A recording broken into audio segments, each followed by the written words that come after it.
Hey guys, been away for a week and taken a week to catch up, so not done any videos on the bike or any of the bits and pieces that we've bought for it.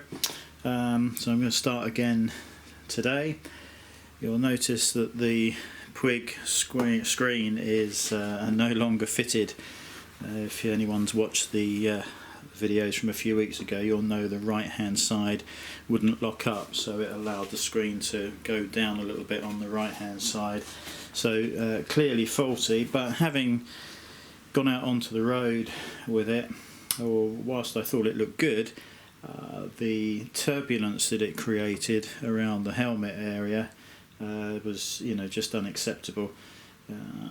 It's better just like this, because the weight of the air hits your chest and your head sort of equally, and you don't get that sort of buffeting effect.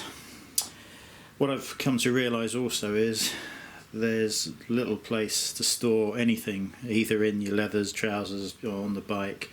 So I'm thinking of getting the Ducati touring pack fitted to the bike, and that's basically a new seat subframe with lights that are further back, because if you go for something like the Krausers or Givi panniers, you'll find that they cover over the lights from the side, so anything approaching you sideways on will not see your rear lights.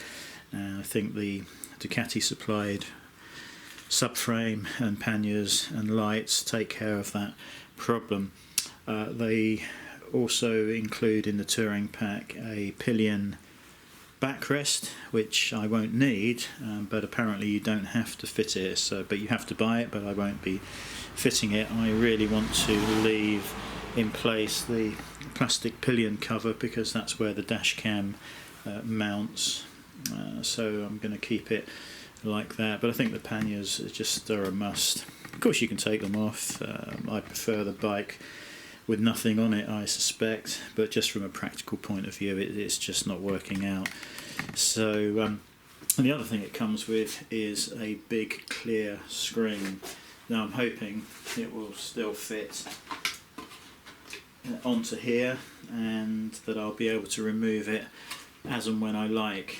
So perhaps for longer journeys at higher speeds on the motorway, a big clear screen. Apparently, it's quite high. If you look at the touring kit on the Ducati website, it's quite a big screen, should prevent any helmet buffeting. I'm even thinking of driving over to Ducati in Cambridge, because they have a bike there that's got it already fitted, the full kit, so I might drive over there before the 18th, when I'm due over there for the first oil change, and to have the kit fitted. So yeah, storage is an issue, but the Puig screens were not going to do the job, unfortunately. The Ducati touring pack is very expensive. You're talking, well, it's £1,000 plus fitting, so it's not a cheap option by any means, but I'm hoping that will solve the few issues that I've got with the longer rides, and the pressure on your body at higher speeds, and the fact that there's just nowhere to store anything. I can't even pop down the shops for a tin of beans or something. There's nowhere to put anything, because I wear the Helite air vest. You can't put a rucksack on or anything like that. Not that I was ever happy, and I never did wear a rucksack, just in case you come off. I don't think it's a smart idea having something strapped to your back. So I've got no storage options, and hopefully that will take care of that.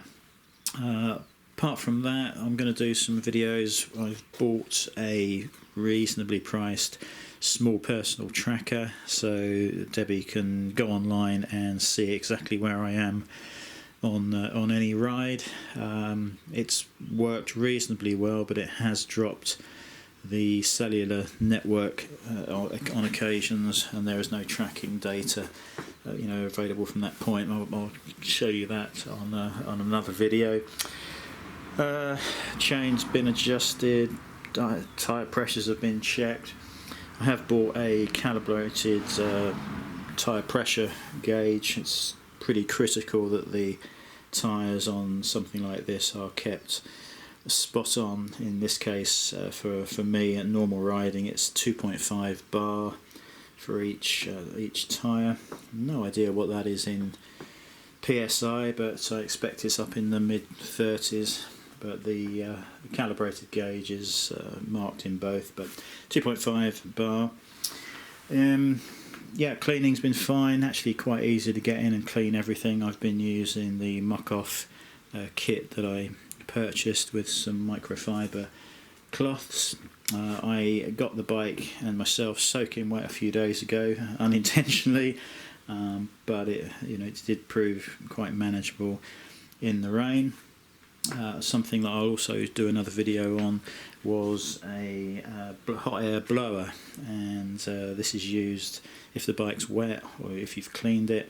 You can literally blow all of the water out of any of the nooks and crannies, and you can get it pretty much dry just by blowing all the water off and then just going over it with a microfiber cloth. So there's a few bits and pieces that we'll do some separate videos on, and really the last thing I wanted to mention is the Institute of Advanced Motorists, the motorcycling advanced course that I started. It's I go over every Sunday to the Obelisk Centre in Northampton, and you can just have a ride out with the guys over there, or if you want you can pay a small amount to be observed by one of their advanced riders, and I'm doing that each Sunday. As I say, I had the second trip out yesterday, and it's been a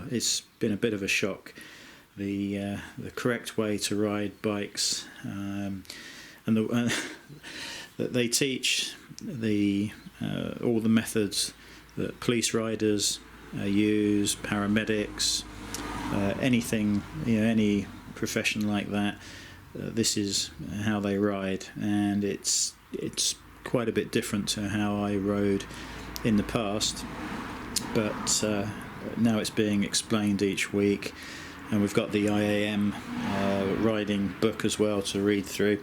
It's all common sense, but a lot of it is hard to put into practice. But you'll go out for a ride to a given point, and about halfway along the observer will stop you and just go through certain things that he's got or you've got issues with, and you've got the last half of the journey to the destination to put some of that into practice. A cup of tea and a roll and a chat about everything at the destination, and then a trip back. I found it fantastically useful. One thing I don't understand is why there are so few younger bikers. I've only been twice, and I should imagine most of the guys there are over 40, and possibly the average age is even higher than that, maybe 50. So any younger riders really would benefit hugely for going and at least having a chat with the guys. You don't have to pay. You can drive over there on a Sunday morning, meet about 9:15, see what's going on, go out on one of the rides. You don't have to have an observer. You can just tag along, see what everybody's doing. It's definitely, I would recommend that thoroughly, for anybody at any age. Get trained the way the police riders are trained. It's